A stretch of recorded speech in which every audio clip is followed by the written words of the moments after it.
అట్లాగే నా పేరు మధు, సిపిఐఎంఎల్ న్యూ డెమోక్రసీ. ఈరోజు చెట్టిపల్లి పంచాయతీలో ట్రాక్టర్లతోటి ర్యాలీ నిర్వహించడం అనేటువంటిది జరుగుతున్నది. ఈ ర్యాలీ యొక్క ఉద్దేశం ఏమిటంటే, గత ఎన్నికలలో కాంగ్రెస్ రేవంత్ రెడ్డి ప్రభుత్వం ప్రజలకి ఆచరణ సాధ్యం కానటువంటి కొన్ని వాగ్దానాలు చేయటం అనేటువంటిది జరిగింది. ముఖ్యంగా 420 వాగ్దానాలు చేసింది. ఆ 420లో 6 గ్యారంటీలు ఇస్తున్నానని చెప్పి రేవంత్ రెడ్డి గారు ప్రకటించారు ఆ రోజు ఎన్నికలలో. ఏంటి అంటే 6 గ్యారంటీలు, ముఖ్యంగా రైతు భరోసా ఏదైతే ఉన్నదో 15,000 రూపాయలు ఇస్తానన్నాడు. రైతు రుణమాఫీలు 2 లక్షల రూపాయలు మాఫీ చేస్తాననేటువంటి చెప్పాడు.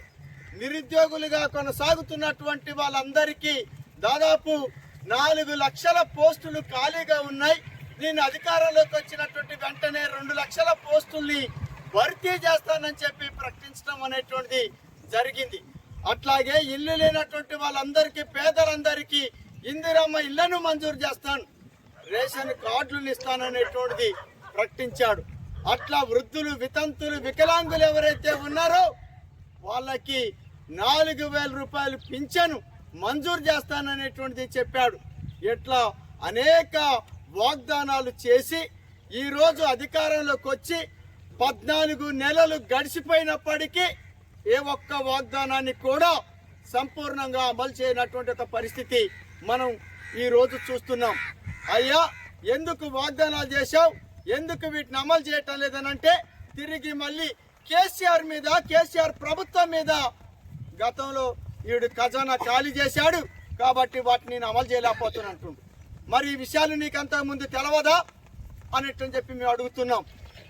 గతంలో కేసీఆర్ ఏదైతే మనని దగా చేశాడో, మోసపుచ్చాడో, మనకి తీవ్రమైనటువంటి అన్యాయం చేశాడో, కార్పొరేట్ పెట్టుబడిదారులకి అనుగుణంగా వ్యవహరించాడో, ఈరోజు అధికారంలోకి వచ్చినటువంటి రేవంత్ రెడ్డి ప్రభుత్వం కూడా గత కేసీఆర్ ప్రభుత్వం లాగానే వ్యవహరిస్తున్నది. కార్పొరేట్ పెట్టుబడిదారులకు అనుగుణంగా వ్యవహరిస్తున్నాడు. కాళేశ్వరం ప్రాజెక్టులో 1,00,000 కోట్లు అవినీతి జరిగిందనేటువంటి చెప్పాడు. ఇవాళ నువ్వేం చేస్తున్నావు, నువ్వే ప్రాజెక్టులతోటి నిధులు తీసుకొస్తున్నావు, ఎట్లాంటి నిధులు తీసుకొచ్చి దాంట్లో ఎంత కాజేస్తున్నావు అనేటువంటి ఒక విషయాలు ఈరోజు మేము ప్రశ్నిస్తున్నాం. అందుకోసమే ఇట్లా ప్రజా వ్యతిరేకమైనటువంటి వైఖరి చేపట్టాడు. విద్య సమస్యని పరిష్కరించాలి, వైద్య సమస్యని పరిష్కరించాలి, నిరుద్యోగ సమస్యని పరిష్కరించాలి, రైతు సమస్యల్ని పరిష్కరించడం లేదు. పెట్టుబడిదారులకి, కార్పొరేటు పెట్టుబడిదారులు, సామ్రాజ్యవాదులకు అనుగుణంగా వ్యవహరిస్తున్నాడు. తన పరిపాలనని, ప్రజల్ని తీవ్రమైనటువంటి దోపిడీకి గురి చేస్తున్నాడు. ఇట్లాంటి ఒక స్థితిలో ఇచ్చిన గ్యారంటీల్ని అమలు చేస్తావా లేదని చెప్పి మనం ప్రశ్నిస్తున్నాం, అడుగుతున్నాం. అలాగే తిరిగి ఈరోజు మళ్ళీ 7వ గ్యారంటీ ఇస్తున్నానని చెప్పి ఆ రోజు కూడా చెప్పాడు. మేధావుల సమావేశం చేసి కేసీఆర్ పరిపాలనలో రాజ్యాంగ ఉల్లంఘన జరుగుతుంది, నియంత్రిత పరిపాలన కొనసాగిస్తున్నాడు, హిట్లర్ కంటే దుర్మార్గంగా వ్యవహరిస్తున్నాడు అనేటువంటి చెప్పావు. అయ్యా, నువ్వు ఈ రోజు ఏం చేస్తున్నావు? నువ్వు 7వ గ్యారంటీ అన్నావు కదా, ఇవాళ ఆదివాసీల మీద దాడులు జరుగుతున్నాయి. ఆదివాసీల తరపున కొట్లాడుతున్నటువంటి వాళ్ళ విప్లవకారులని బూటకపై ఎన్కౌంటర్లు చేస్తున్నావు, హత్యలు చేస్తున్నావు, ఆదివాసీల్ని అరెస్టులు చేస్తున్నావు. ఆదివాసీల తరపున నిలబడ్డటువంటి విప్లవకారులని మొత్తం నిర్మూలించేటువంటి కార్యక్రమం చేపట్టావు. ఈరోజు దేశంలో బీజేపీ మతోన్మాద మోడీ ప్రభుత్వం ఏ వైఖరిని అయితే అనుసరిస్తున్నదో నువ్వు కూడా అదే వైఖరి అనుసరిస్తున్నావు.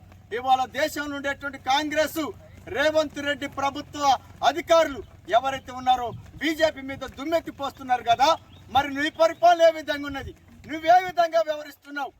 ఇవాళ కగారు పేరుతోటి మతోన్మాద మోడీ గిరిజనుల మీద దాడులు చేస్తూ ఛత్తీస్గఢ్ రాష్ట్రంలో దాదాపు 300 మందికి పైగా అమాయక గిరిజనులని, ఆదివాసీల్ని హత్యలు చేశాడు, బూటకపై ఎన్కౌంటర్లు చేశాడు. వాళ్ళ తరపున పోరాడుతున్నటువంటి విప్లవకారులని ఈ రోజు ఎన్కౌంటర్లు చేస్తున్నటువంటి స్థితి ఉన్నది.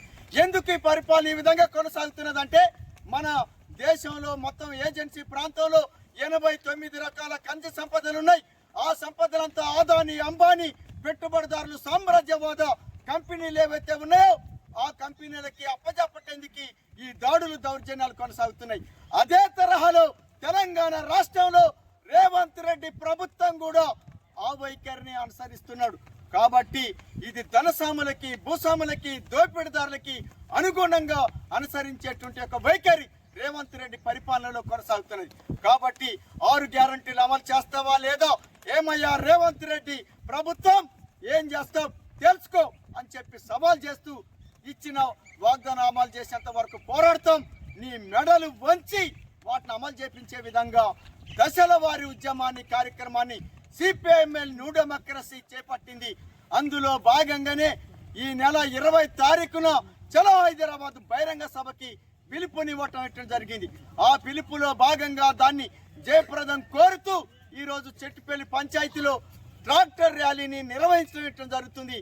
ఈ ర్యాలీలో పాల్గొంటున్నటువంటి వారందరికీ, ప్రజానికానికి విప్లవ ధన్యవాదాలు తెలియజేస్తూ చలో హైదరాబాద్ కదిలి రావాల్సిందిగా కోరుతూ ఈ కార్యక్రమాన్ని రవీందర్ రెడ్డి ట్రాక్టర్ల ర్యాలీని జెండా ఊపి ప్రారంభించాల్సిందిగా కోరుతున్నాను.